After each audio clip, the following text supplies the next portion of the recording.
Houve romanos na América em algum momento? Bem, e se eu te dissesse que tecnicamente é realmente possível que os romanos de fato possam ter ido ao novo continente?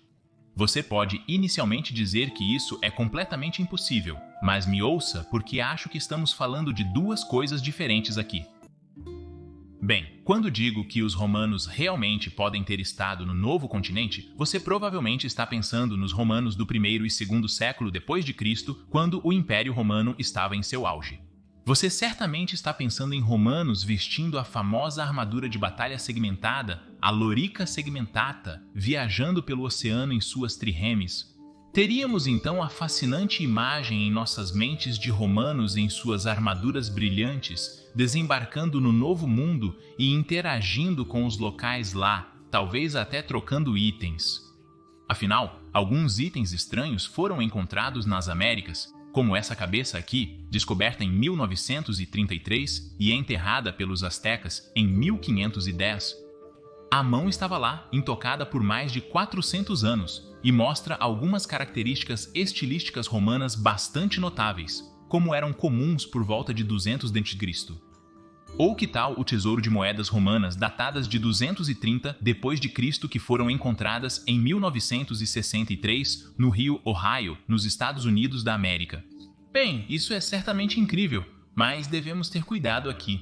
A cabeça é de fato super fascinante e pode ser um artefato romano genuíno do início dos anos 200 ou final dos anos 100 d.C., mas um único item dificilmente prova o contato com os romanos. Deveriam então ser encontrados muitos mais itens romanos em assentamentos nativos americanos por todo o lugar, mas não há mais e outros foram comprovados como falsos, como essa suposta espada romana aqui.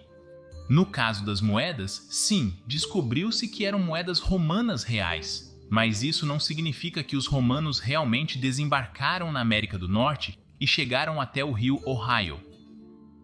Na realidade, muitos veteranos da Segunda Guerra Mundial trouxeram moedas romanas da Europa e especificamente da Itália, e muitas dessas moedas foram então perdidas por todos os Estados Unidos da América. Mas tudo bem, vamos supor que a cabeça seja genuína porque essa realmente é fascinante. Então, isso prova que os romanos realmente interagiram com as civilizações pré-astecas da Mesoamérica? Afinal, sabemos que os romanos realmente estabeleceram um assentamento nas Ilhas Canárias. Então, por que não viajariam mais para o oeste? O problema aqui é duplo. Primeiro, os navios romanos não estavam realmente equipados ou projetados para viagens tão longas pelo Oceano Atlântico. É extremamente improvável que eles tenham navegado deliberadamente para o oeste porque não suspeitavam que algo existisse lá. E seus navios eram tão mal adaptados para viagens tão longas que isso teria sido uma missão suicida. Agora é possível, no entanto, que uma trireme romana tenha saído do curso e as correntes do Atlântico Norte tenham levado a trireme para o oeste em direção às ilhas do Caribe e depois para a península de Yucatán. Afinal, podemos ver aqui que as correntes do Atlântico Norte realmente permitiriam que algo assim acontecesse. Um navio romano poderia ter embarcado das Ilhas Canárias e poderia ter sido levado para a Mesoamérica. No entanto, não vamos esquecer que essa viagem teria sido tão longa que os pobres romanos provavelmente não teriam sobrevivido, e muito provavelmente esta teria sido uma viagem muito involuntária. Se eles tivessem saído do curso, o resultado mais provável é que não teriam sobrevivido à viagem muito longa, pois teriam ficado sem comida e água, no máximo, provavelmente sem nem mesmo chegar à metade do caminho para as Américas. Lembre-se de que eles não precisavam de tanta comida e água, já que o Mediterrâneo, onde geralmente navegavam, mesmo as Ilhas Canárias, em nenhum ponto estão a mais de algumas centenas de quilômetros de distância do continente. Os romanos eram excelentes em navegar pelo Mare Nostrum, o Mediterrâneo, mas o Atlântico era muito maior e é super improvável que os romanos vivos realmente tenham chegado às Américas. E se eles conseguiram, isso deve ter sido uma coisa única e eles provavelmente nunca teriam conseguido voltar. Mas isso agora é claro pura especulação, beirando o reino da fantasia. Claro, ainda assim é divertido pensar. E nós realmente não podemos refutar 100% que algo assim possa ter acontecido.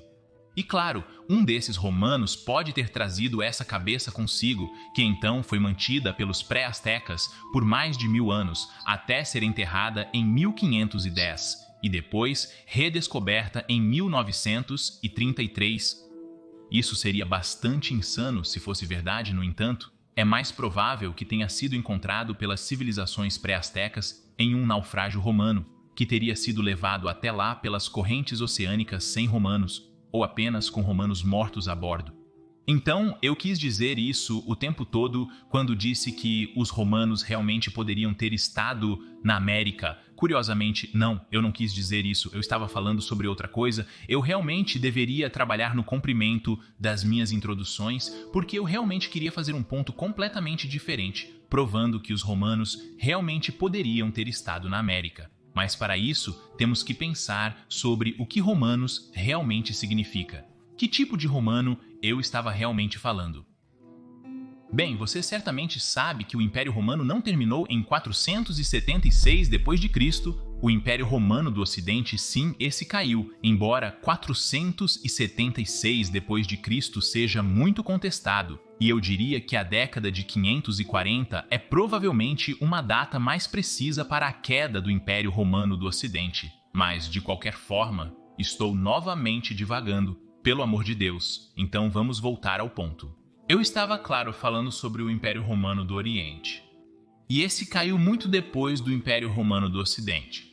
Ou seja, durou até 1453 d.C., quando a cidade de Constantinopla, a capital do Império Romano do Oriente, então caiu. O que ocorreu logo após 1453? Isso está correto. Colombo desembarcou nas Ilhas do Caribe em 1492. Os habitantes de Constantinopla em 1453 se viam muito como os últimos romanos. Eles nunca se viram como bizantinos. E há apenas 39 anos entre a queda final de Constantinopla, que também é chamada às vezes de Nova Roma, e a descoberta do Novo Mundo. Há apenas 39 anos entre esses dois eventos. Agora você pode dizer, mas Colombo não chegou realmente à própria América continental. Isso está correto. Alguns anos depois, e especialmente no início dos anos 1500, cada vez mais marinheiros britânicos, portugueses ou espanhóis começaram a chegar ao verdadeiro continente da América do Sul ou do Norte em massa. Em 1513, Ponce de León desembarcou na atual Flórida, possivelmente não muito longe da cidade, que por si só é a cidade continuamente habitada mais antiga dos Estados Unidos, datando de 1565, mas os últimos romanos desapareceram com a queda de Constantinopla? Não, porque o último estado remanescente do Império Romano do Oriente era a última parte restante do despotado de Epiro e o último bastião, Vonisa, que é tecnicamente o último bastião remanescente romano sobrevivente, caiu tão tarde quanto 1479. Agora pense nisso. Existem apenas 13 anos entre a queda de Vonisa e as viagens de Colombo, e apenas 21 anos entre a queda desse último bastião romano e a chegada à América do Sul. Muitos navios chegaram às Américas no início do século XVI, com um aumento significativo na década de 1510, mas mesmo os anos 1510 estão a apenas cerca de 3 décadas da queda de Vonisa, onde tecnicamente viveram os últimos romanos. Portanto, não poderia ter sido que um ou outro que vivia em alguns dos estados remanescentes do Império Romano do Oriente poderia ter embarcado em um desses navios? Vamos imaginar, por exemplo, uma criança de 10 anos vivendo em Veneza, sobrevivendo à queda de 1479. Essa pessoa então teria 44 anos quando Ponce de León desembarcou perto de St. Augustine, na Flórida, em 1513. Podemos então dizer com certeza que pelo menos um ou outro suposto romano não poderia estar a bordo de um daqueles dezenas de navios que naquela época já teriam começado a chegar ao Novo Mundo? Eu pessoalmente acho esse pensamento absolutamente fascinante. às vezes esquecemos o quão pouco tempo realmente houve entre a queda do Império Romano do Oriente e a descoberta do Novo Mundo. Então é sobre isso que eu estava falando. Romanos, Romaioi, como os últimos romanos do Oriente se chamavam, assim poderiam realmente ter estado na América. Tecnicamente, o tempo permitiria que isso acontecesse. Um pensamento maravilhoso para mim, pelo menos, conectando o Novo Mundo, a América, com o Velho Mundo, com a própria Roma. Espero, amigos da história romana tardia, que tenham achado esse pensamento tão incrível quanto eu. Gostaria de dar um grande agradecimento ao meu Patreon e amigo Cesar Cheese, que me deu a excelente ideia para este vídeo. E se você gosta dos meus vídeos, por favor me apoie via Patreon ou através de uma associação no YouTube. Eu ficaria muito agradecido, como acredito que Majorian também estaria, espero. E claro, por favor curta e se inscreva para que você não perca nenhum vídeo futuro sobre a fascinante era do final do Império Romano. E claro, gostaria de agradecer a cada um que está apoiando Majorianos de qualquer forma, seja através do Patreon, da associação ao YouTube ou via doação pelo PayPal. Muito obrigado, amigos, por apoiarem o Majorianos para que eu possa manter este canal sobre a história do final do Império Romano. E se você quer aprender mais sobre Constantinopla, a Nova Roma, você pode assistir a este vídeo no canto superior direito. Mas se você quer aprender mais sobre os últimos estados romanos sobreviventes, você pode assistir ao outro vídeo no canto inferior direito. Agradeço novamente a todos os amigos da história romana, Gratias Tibiago e Benevalete.